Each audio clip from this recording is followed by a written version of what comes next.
Hey, what's up, Internet? This is Jason. This is going to be a video about this DIY in-ear monitor system and tactile monitor system that I built for myself, specifically for playing my drums live on stage with a band. If you have any questions, go ahead and put them in the comments. I'll do my best to answer everybody's questions. If I see any common themes in the questions being asked, maybe I'll do a couple more videos and drill down on some of the components that people seem most interested in. The problem that I was looking to fix with this thing is basically consistency of monitoring on my side of the drum kit from show to show. I've had the opportunity to play places that have world-class production with anything you could possibly ask for.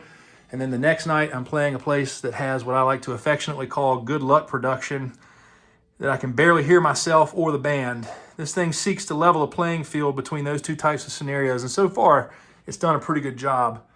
When I set out to build this thing, there's a whole lot on the internet already about DIY in-ear monitor systems, but I couldn't find a whole lot out there that discusses a tactile side combined with an in-ear side, which is what I was envisioning in my mind.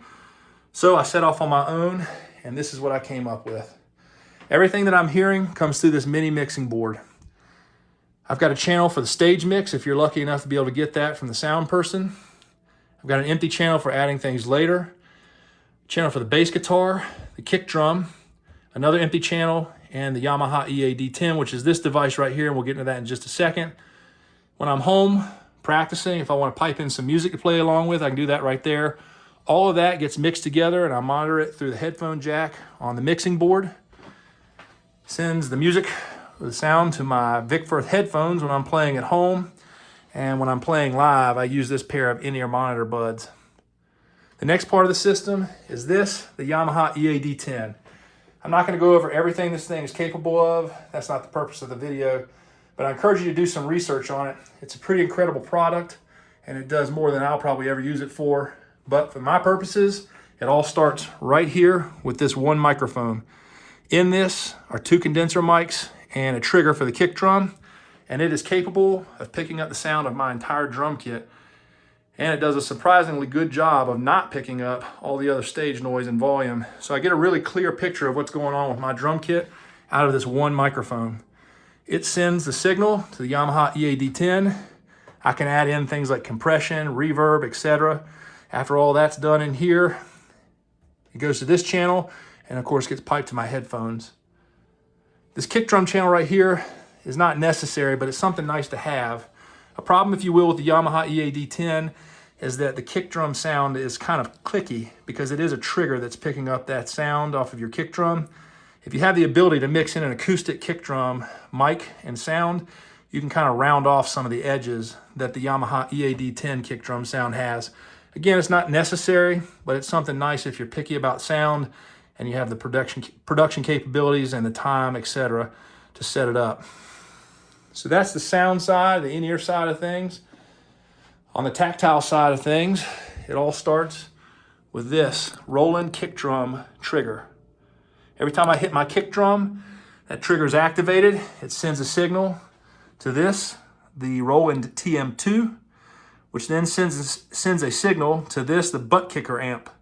ButtKicker is the company. Typically, they produce this product for gaming, online gaming, video games, that sort of thing.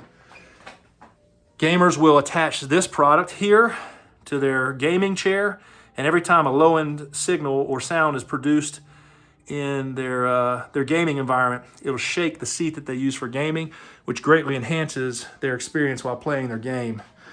What I'm looking to do is enhance my experience while playing a drum kit, though.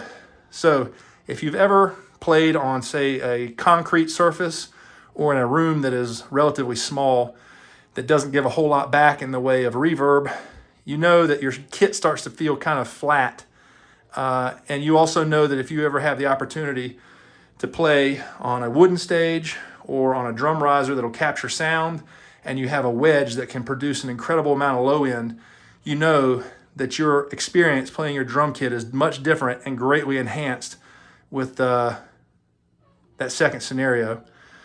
What the tactile side of the system kind of does is it tricks your mind a little bit, and it will add feeling to your throne every time that you hit your kick drum. What this does is enhances your experience, but also when you're doing things like playing 3 and 4 hour sets like I'm doing these days, it cuts down on the fatigue that you start to have towards the end of your set. Just to give you an idea of what's going on here, I've got this glass of water on my drum throne.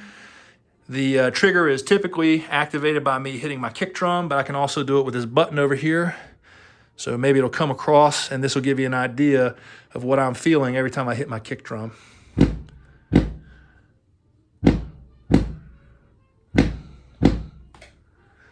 So that is my DIY in-ear monitor system combined with a tactile monitor system.